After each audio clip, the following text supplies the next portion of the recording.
Со процесот за името почнавме во ноември, кога преговарачите се разболеа.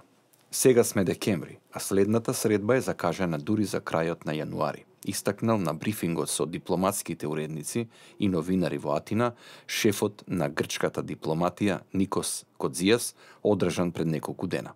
Според него, ова е пребавно темпо за да се успее до средината на наредната година да се дојде до компромисно решение за името, кое потоа, цитирам, северниот пријателски сосед ќе треба да го поднесе до меѓународните организации.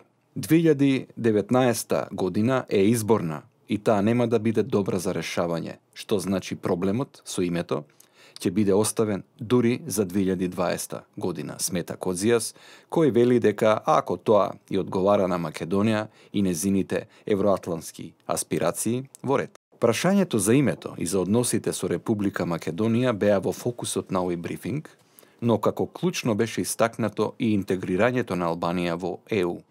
Во однос на Тирана, Атина поставува 5 услови, а не еден како што тоа го постави Брисел. Доколку не ги исполни, таа практично ќе се соочи со грчко вето на патот кон Брисел. Пораката на Кодзијас до Албанија е истата испратена и до Македонија. Историјата не смее да биде нашиот затвор, туку начето училиште. Кодзијас се осврна на неодамнешните преговори во Брисел, кои ги свика посредникот Нимиц, кои заради снежното невреме во Франкфурт, а не од други причини, беа одложени за еден ден. Две прашања треба да решиме, истакнува Кодзијас. Едното е новите мерки за градење доверба, при што не мислам само на економски мерки. Ние исто така мораме да видиме индикации дека иредентизмот не се користи како орудие во домашната политика кај нашиот сосед, додава Кодзијас. Исто така, вели тој, мораме да зборуваме за прашања поврзани со името. Како што знаете, станува збор за тип на името, обемот на употреба, акронимите и декларациите.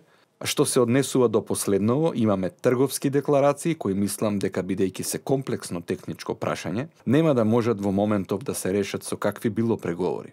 Трговските декларации ќе треба да се решат од многу покомпетентни авторитети за интелектуални права, како на пример за стопански комори.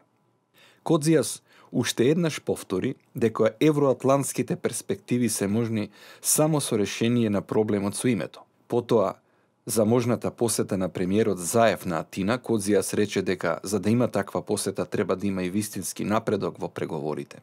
А кога ќе има покана за посета, тоа ќе биде и знак дека значителен напредок е постигнат, вели Кодзијас, и при тоа впечатливо е дека во овој брифинг тој не спомна ниту едно име како можно компромисно решение.